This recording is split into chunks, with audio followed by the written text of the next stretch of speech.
ज्यांचा भाग्यांक आणि मूलांक 5 येतो, म्हणजे जर तुम्ही पूर्ण तारखेची बेरीज केलीत आणि किंवा तुमचा जन्म ज्या तारखेवर झाला त्याची पहिली 2 अक्षर किंवा 1 अक्षर 5 नंबर येत असेल, तर अशा व्यक्ती आहे ना प्रचंड बुद्धिमान असतात. पण होतं काय की त्यांची बुद्धी आहे ना ते स्वतःला कमी वापरतात आणि इतरांना सल्ले देण्यामध्ये जास्त वापरतात. यांचे सल्ले ऐकून बरेच लोक त्यांची प्रगती करतात. पण ही माणसं त्यामध्ये पण काही अशी असतात व्यक्ती की ते स्वतःमध्ये त्या पूर्ण जे काही लोकांना शिकवतात त्या गोष्टी आत्मसात कमी करतात.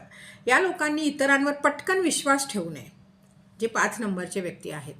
आणि त्यांचे प्लस पॉईंट असे आहेत ना की ही लोक एक तर हुशार, चतुर आणि कुठलंही काम त्यांना सांगितलं तर त्याचं प्लॅनिंग मात्र बरोबर करणार. त्यांना स्वच्छता फार आवडते.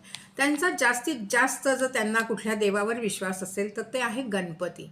गणपतीचे जास्त भक्त असतात ते, कारण त्यांचं बुद्धीचं चालक आणि बुद्धीची देवता ही गणपती आहे. त्याच्यामुळे त्यांचा ओढा जास्त गणपतीकडे असतो.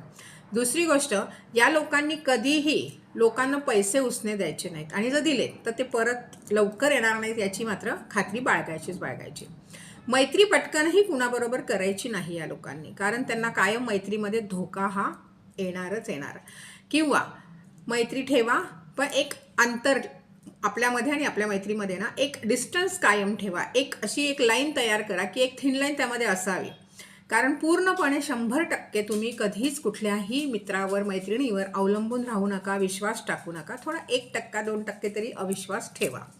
सगळ्यात महत्त्वाची गोष्ट की ह्या लोकांना ना चटोरे असतात, खायला फार आवडतं, चवीचं आवडतं खायला.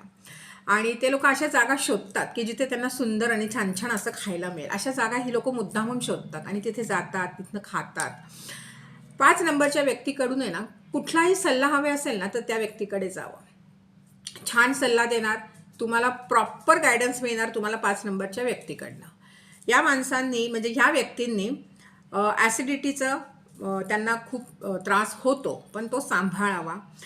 राग बाजूला ठेवावा. काही वेळेस राग डोक्यामध्ये ठेवतात, मोकळेपणाने बोलत नाहीत. जिथे बोललं पाहिजे तिथे नेमके बोलत नाहीत, जिथे नको बोलायला हवे तिथे नेमके ही लोक बोलतात.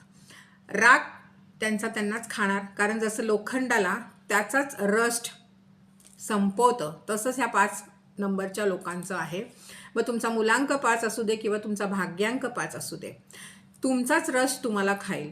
कारण तुम्ही स्वतःमध्येच कुढत राहिलात कुठली गोष्ट स्पष्टपणे न बोलताना, तर तुम्हाला त्याचा त्रास, कारण शारीरिक हानी त्यांनी जास्त होते. मानसिक खच्चीकरण होणं ही वेगळी गोष्ट आहे, पण शारीरिक हानी त्यांनी भरपूर होते.